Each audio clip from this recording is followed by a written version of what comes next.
আচ্ছা বন্ধুরা, তোমরা কি ক্যাপসিকামের অমলেট খেয়েছো? আজ কিন্তু আমি ক্যাপসিকামের অমলেট করব। দেখে নাও প্রথম থেকে শেষ পর্যন্ত। ঘরে ছিল লাল ক্যাপসিকাম, সবুজও ছিল। আমি একটা বড় ক্যাপসিকাম 4টে টুকরো করে নিলাম, আর সবুজটাকে একটা টুকরো করে নিলাম। তারপর মাঝখানটা ফাঁকা করে নিয়ে নিলাম। তারপর 3টে ডিম ভেঙে তার মধ্যে পেঁয়াজ কুচি, লঙ্কা কুচি, নুডল মশলা দিয়ে, লবণ দিয়ে সেটাকে চামচ দিয়ে ফেটিয়ে নিলাম। ওদিকে ফ্রাই প্যানে তেল গরম হতে দিলাম। তেল গরম হলো পরে আমি ক্যাপসিকামগুলো সাজিয়ে সাজিয়ে দিয়ে দিলাম। দেওয়ার পরে তার মাঝখানে ডিমের গোলাগুলো দিলাম।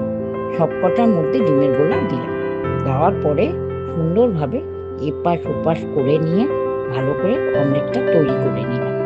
তারপর প্লেটিং করে নিলাম, নিয়ে খেলাম। দারুণ স্বাদ। যাকে যাকে খাওয়ালাম ঘরের মধ্যে, তারা সবাই বলছে একটা নতুন জিনিস খেলাম। হ্যাঁ সত্যি, নতুন তো বটে, তবে আমার কাছে নতুন না, আমি আগেও করেছি। ক্যাপসিকাম সবসময় তো তরকারিতে দেওয়াই হয়, আবার বেশি দিন থাকলে কেমন জানি শুকিয়ে শুকিয়ে যায়, তাই না? তো শুকিয়ে যেতে আর দিইনি। আজকে চিন্তা করে নিলাম আজকে একটু ক্যাপসিকাম অমলেট করব। হ্যাঁ, ক্যাপসিকাম অমলেট কিন্তু অনেকভাবেই করা যায়। ক্যাপসিকামকে টুকরো টুকরো করে কেটে ডিমের সাথে মিশিয়ে অমলেট করা যায়। আবার ক্যাপসিকামের মাঝখানেও ডিমের গোলা দিয়ে, মানে ক্যাপসিকাম কেটে তার মাঝখানটা ফাঁকা করে নিয়ে তাওয়ার মধ্যে বা প্যানের মধ্যে দিয়ে তারপর যদি ডিমের গোলাটা দিয়ে দেওয়া যায়, তারপরে এপাশ ওপাশ করে সুন্দর করে যদি অমলেট করা যায়, সেটাও কিন্তু খেতে ভালো লাগে।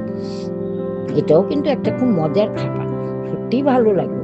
তোমরাও কিন্তু করে নিও, চট করে নেবে, দেখবে ভালো লাগে খেতে। একটু নতুন নতুন নতুন নতুন রান্না, নতুন স্বাদ, ভালোই তো লাগে, তাই না? তো এইভাবে যদি আমার চ্যানেলে স্ন্যাক্স বা রেসিপি দেখতে চাও, চ্যানেলটাকে সাবস্ক্রাইব করে নিও, তাহলে সব রান্নাই দেখতে পাবে।